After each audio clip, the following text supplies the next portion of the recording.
Την Δευτέρα, καταρχάς θα εντατικοποιήσουμε σαν Δημοτική Αρχή τις προσπάθειές μας για να υλοποιήσουμε και το ετήσιο πρόγραμμα που έχουμε περάσει στο Δημοτικό Συμβούλιο, αλλά να είμαστε και καλύτεροι και στον τομέα των υπηρεσιών, αλλά και στον τομέα της ανάπτυξης. Τη Δευτέρα θα γίνει η επίσκεψη στη Δημοτική Κοινότητα Αρχαγγέλου για να συζητηθούν διάφορα θέματα που ενδιαφέρουν την περιοχή. Θα είναι εκεί και ο κύριος Κρεμαστινός.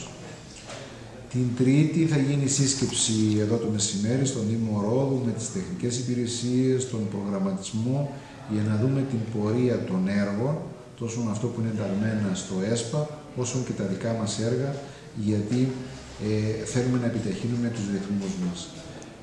Όλο το επόμενο χρονικό διάστημα, μέσα στο Γενάρη, θα γίνουν συναντήσεις με το προσωπικό της κάθε διεύθυνσης, τους προϊσταμένους, διευθυντές, τμήματάρχες και άλλα στελέχη, ώστε να καθορίσουμε στόχους που πρέπει κάθε υπηρεσία να υπηρετήσει μέσα στο 2012. Και αυτοί οι στόχοι δεν θα είναι γενικοί και αόριστοι, θα είναι συγκεκριμένοι, μετρήσιμοι και θα ελέγχονται οι υπηρεσίες, οι προϊστάμενοι, αν αυτούς τους στόχους που μαζί βάλαμε τους έχουν κατορθώσει.